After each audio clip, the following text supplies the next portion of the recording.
Hello, hello, hello. I'm Josetta Yvonne, your Bookbae, coming on with a quick review today. So last time I came on, we discussed Naughty or Nice. And this was really a great book. It was a Christmas book, and it followed three different sisters and their love lives, and it's kind of how their love stories began, but also how there was a breakdown and betrayal and a possible baby and a story of redemption and then coming back to each other. But after this book ended, there was a part 2 that came out. And so I went ahead and read part 2, which is called Naughtier Than Nice. And it continued to follow the three sisters and the ups and downs of their love lives, but also it brought everything to a head. And without giving too much away, you got to see the women fall in love again with their husbands or find new mates that put them in really bad predicaments. And also, you got to see forgiveness firsthand, where someone messed up and their significant other forgave them and they were able to move past it a couple of times. And I thought that this was a really great read. Eric Jerome Dickey, may he rest in peace. I mean, he passed away years ago, but I forgot how amazing of a writer he is. So if you're looking for anything juicy that's going to keep you on the edge of your seat, a real page turner, this is definitely it. It is not really a Christmas book, I would say. I mean, it started off in the first one kind of that way, but to me, it dealt with their personal lives so much that it became more than just Christmas. And you were rooting for all three sisters to win.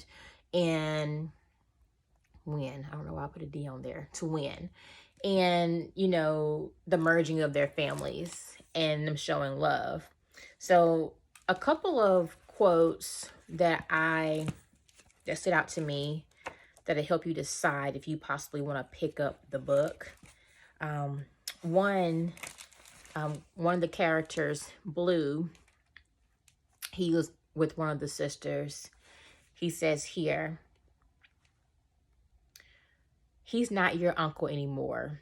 When people go away, when they pretend to be something but are really something else, when they lie, you're nothing to them. So they are nothing to you. He was a liar. He broke Auntie's heart. Never care about someone who breaks your heart." Another good blurb that's in here, I think this is in Tommy, because Tommy and Blue was together. She says here, "It felt like this was the part where the heartbroken woman missed a bad love, and despite his lies and deception, fell prey to her own emotions, to come back in her bed, allowed the poison to be the cure."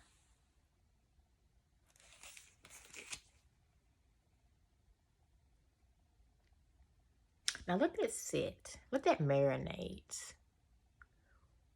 When I read that quote, I had to read it again because I thought about how many people are addicted to toxic love, or they're addicted to a person and the D. But this person is literally the poison, but also to the cure to that itch that they have. For some reason, they just can't give them up. And that just resonated so bad with me because I just think about so many people, even when, like, think about when you're young, your friends, you just think about different relationships where the poison was also the cure. Okay, and the last one that really stood out that may make you want to pick it up. I thought this was so good. Forgiving does not erase the bitter past. A healed memory is not a deleted memory. Instead, forgiving what we cannot forget creates a new way to remember. We change the memory of our past into a hope for our future.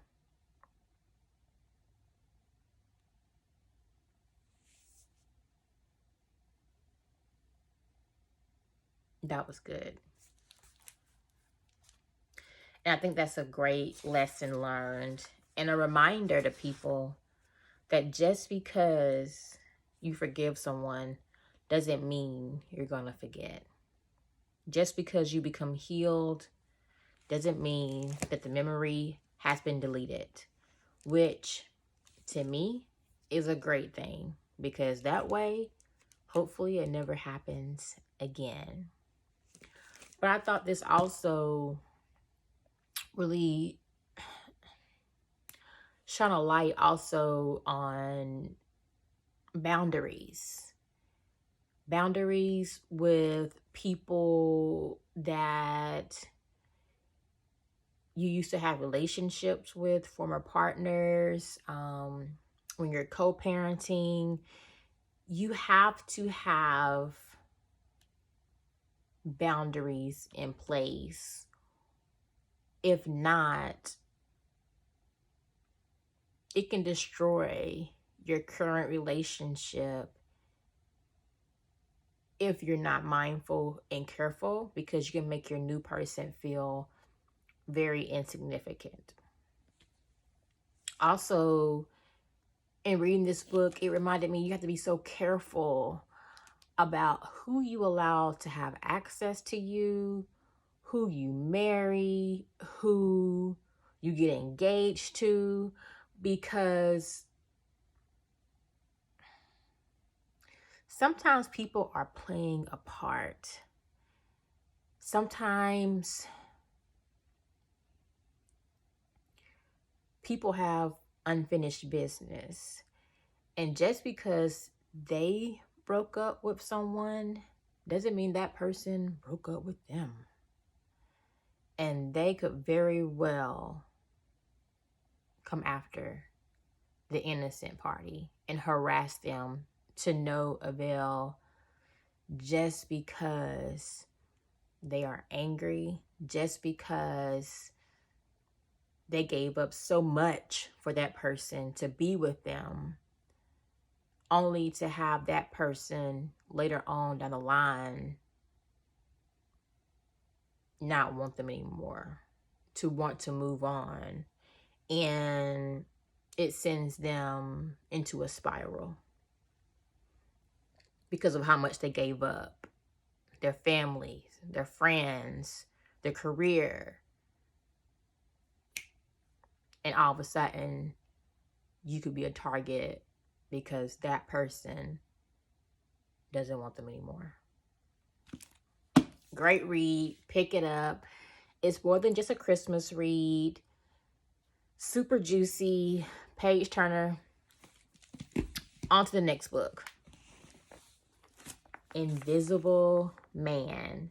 So I just decided to shop my bookshelves, and it was interesting because a coworker, he was talking to me and he referenced a passage out of Invisible Man.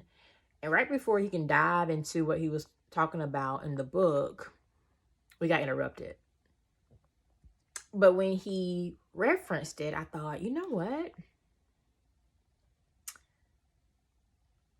I have that book on my shelf. I've never read it. I bought it during COVID from the thrift store. I had ordered it offline, and I've been wanting to read it. Let me read it now. Like, there's no time like the present. So I picked it up, and I quickly learned that this is actually a banned book. And guys, It is so good. Ralph Ellison, I've been taking my time with this one. But not only that, I'm not gonna lie to you. Time is limited. My son has basketball practice and games back to back. So anyway, but the book is amazing. And the main character, who is the Invisible Man, is navigating life not really being seen. In the book, it's so crazy. He doesn't even really have a name here. People call him Boy, and they've called him out of his name, you know.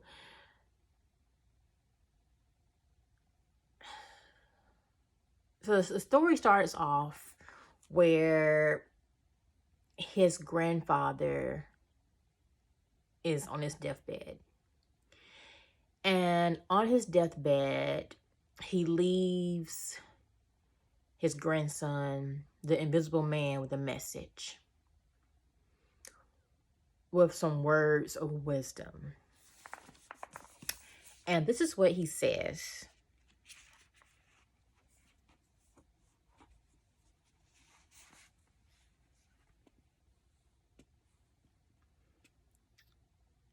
Well, he called his father to him and he says, "Son, after I'm gone, I want you to keep up the good fight.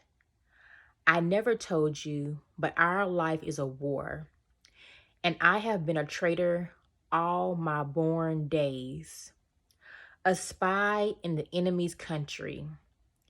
Ever since I gave up my gun back in the Reconstruction, live with your head in the lion's mouth. I want you to overcome them with yeses, undermine them with grins, agree them to death and destruction. Let them swallow you till they vomit or bust wide open." Everyone thought the old man had gone out of his mind. He had been the meekest of men. The younger children were rushed from the room, the shades drawn, and the flame of the lamp turned so low that it sputtered on the wick like the old man's breathing. "Learn it to the youngins," he whispered fiercely. Then he died.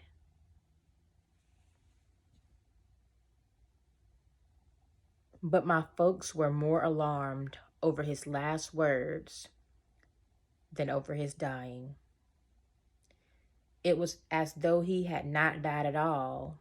His words caused so much anxiety. I was warned emphatically to forget what he had said, and indeed, this is the first time it has been mentioned outside the family circle.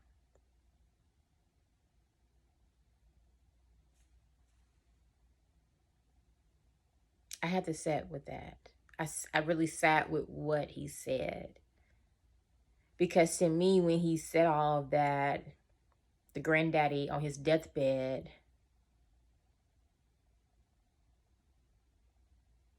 it let me know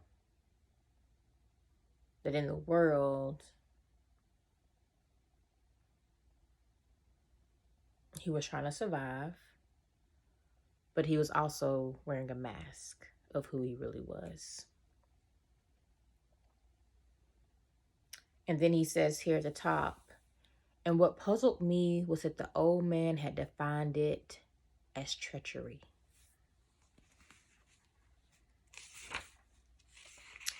Then we move on through the book, and the Invisible Man is, before you know it, he's doing great things, and he's doing exactly what his grandfather has said to do. He's excelling in school. He's getting the grades. Everyone loves him. The administrators, the teachers. He's the good black boy. He's the good Negro. He is the one that is going to follow the rules. He speaks well. He's going to lead well. And he's going to keep the others in line because he understands what needs to be done. And for that, he is awarded. He is given a scholarship to a Black school, a Black college, which was his dream to go to it. But before he can go and get the scholarship, they have the young men fight gladiator style against each other and pay them. The young Black boys, the young Black men, they're in high school. They're invited to, I can't remember what they called it in the book. They didn't call it a fight. They called it something else. But basically, they were blindfolded and put basically into a wrestling match against each other and was made to fight to the death. And the last person standing got more money than all of them. I think it was like $10 is what he got, but the rest of them only got $5. And then the invisible man got to come out and speak after he had got his butt beat down, where he's all bruised and battered. They say, "Hey, bring that boy back. Hey, boy, you're the one that the superintendent said, bring him back, have him come out. This is the smart one. This is the one that knows more words than in the dictionary. Let's have him speak." And so he got up there and he spoke eloquently, delivering his speech. And even when he was delivering his speech, they thought he was being a smart ass because he mentioned social equity. And so he had to try to clean it up so he wouldn't appear to be disrespectful.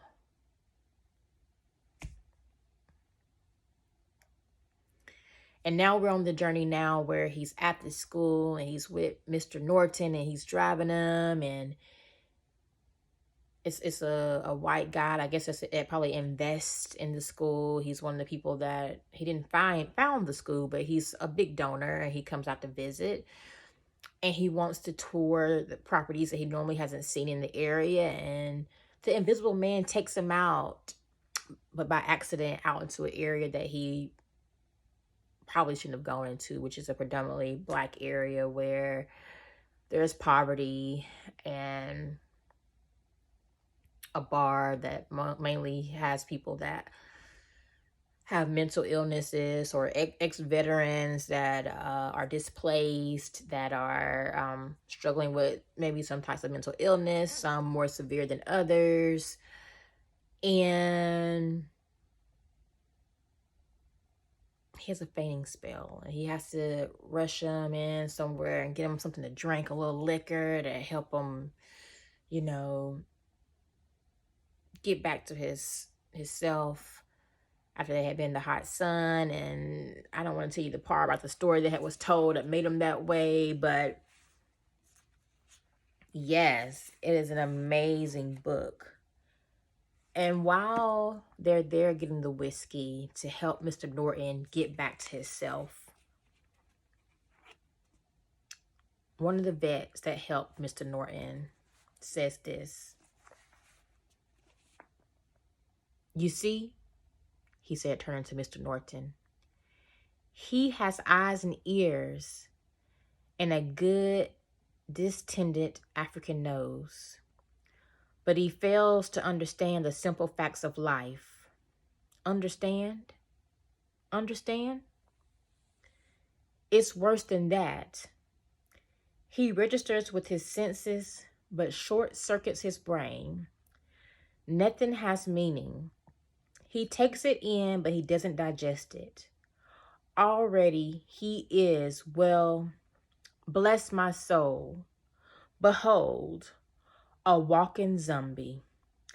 Already he's learned to repress not only his emotions, but his humanity. He's invisible, a walking personification of the negative, The most perfect achievement of your dreams, sir. The mechanical man. Tell me, the vet said, suddenly calm. Why have you been interested in the school, Mr. Norton? Out of a sense of my destined role, Mr. Norton said shakily. I felt and I still feel that your people are in some important manner tied to my destiny. What do you mean, destiny? The vet said. While the success of your work, of my work, of course. I see. And would you recognize it if you saw it? Why, of course I would, Mr. Norton said indignantly. I've watched it grow each year I've returned to the campus. Campus? Why the campus? It is there that my destiny is being made. The vet exploded with laughter. The campus? What a destiny. He stood and walked around the narrow room laughing. Then he stopped as suddenly as he had begun. You will hardly recognize it, but it's very fitting that you came to the golden day with the young fellow, he said. I came out of illness, or rather he brought me, Mr. Norton said. Of course. But you came, and it was fitting. What do you mean? Mr. Norton said with irritation. A little child shall lead them, the vet said with a smile. But seriously, because you both fail to understand what is happening to you, you cannot see or hear or smell the truth of what you see. And you, looking for destiny, is classic. And the boy, this automaton, he was made of the very mud of the region, and he sees far less than you. Poor stumblers, neither of you can see the other. To you, he is a mark on the scorecard of your achievement. A thing and not a man, a child or even less, a black amorphous thing. And you, for all of your power, are not a man to him, but a god of force. Mr. Norton stood abruptly. Let us go, young man, he said angrily. No, listen.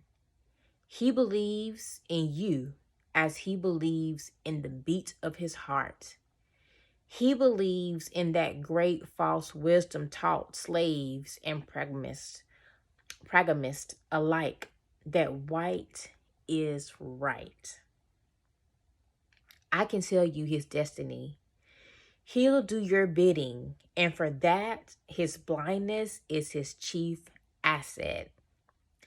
He's your man, friend. Your man and your destiny. Now the two of you descend the stairs into chaos and get the hell out of here. I'm sick of both of you, pitiful obscenities. Get out before I do you both the favor of bashing in your heads. And I sat with that. The Invisible Man. So I'm on a journey of reading this. It is so good. I'm sorry it got dark. The sun has gone down. So terrible. But yes, amazing book. Pick it up. Check it out. And you guys stay tuned to what I'm reading next. I'll be back soon. You know what? I do have one book that I plan on reading. This was Oprah's book club pick back in 2020. I want to get into this month. Cast by Isabel Wilkerson. And another great read I want to get into is Black as Fuck History. This was recommended by Tiffany Cross, and I bought it from a library, but I've had it on my TBR for quite some time, and so I'm going to crack it open this Black History Month. So I hope you guys enjoyed this short video.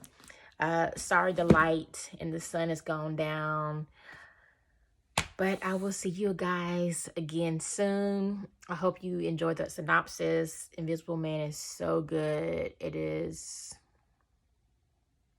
a classic, and it's really making me think. Have an amazing day. Take care. Stay in peace. Stay positive, and